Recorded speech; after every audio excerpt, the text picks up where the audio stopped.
जेना बहुत ही होनहार छात्र थी और उसकी नज़र भी कमज़ोर थी, इसीलिए वो हमेशा आगे की सीट पे ही बैठती थी। जेना अपने दोस्त रिक के साथ रहती थी, जिसके कॉलेज में अन्य छात्रों से लड़ाई के कारण बदनामी थी। एक दिन कॉलेज जाने के बाद जेना का चश्मा फर्श पर गिर के टूट गया। जेना के पास एक कार भी था और उसे रिक को उसने मरम्मत के लिए दुकान पर ले जाने के लिए कहा। कुछ समय बाद जेना सैम सैम चिल्लाना शुरू कर दिया। रिक ने सैम को सड़क के पास बेहोश देखा। दोनों कार से नीचे उतरे और सैम के पास चले गए। सैम मर चुका था।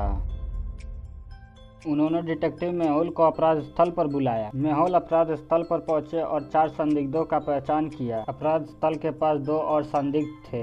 रिक, जब मैं सैम को देखा तो मैं अपनी कार चला रहा था। सैम और मैं दुश्मन थे, लेकिन मैंने उसे नहीं मारा। जेना, मैंने देखा कि सैम फर्श पर लेटा हुआ है और मैंने रिक को कार को रोकने के लिए कहा। रियान, हम स्कूल के दोस्त थे और एक दूसरे को डेट कर रहे थे, लेकिन अब हम एक साथ नहीं है। मैंने उसे नहीं मारा। जैमी, मैं वहाँ से गुजर रहा था, मुझे कुछ नहीं पता। मैं जेना की अब चीख सुनकर यहाँ आ गया हूँ। उनके बयानों को सुनकर क्या आप अनुमान लगा सकते हैं कि हत्यारा कौन है? पहला रिक, दूसरा जेना, तीसरा रियान, चौथा जेमी।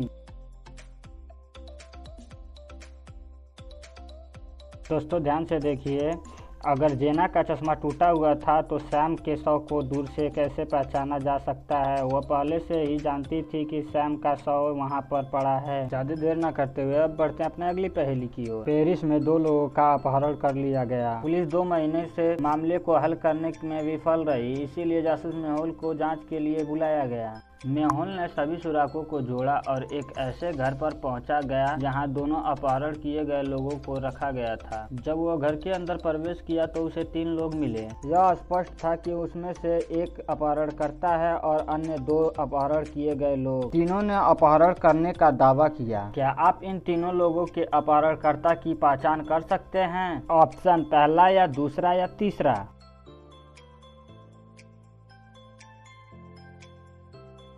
दोस्तों ध्यान से देखिए, पहले और दूसरे आदमी का बालों और दाढ़ी को देखिए, ये हफ्तों से नहीं सेट किया गया है। और तीसरे आदमी को देखिए, इसके बाल और दाढ़ी सब सही है, यही अपहरणकर्ता है।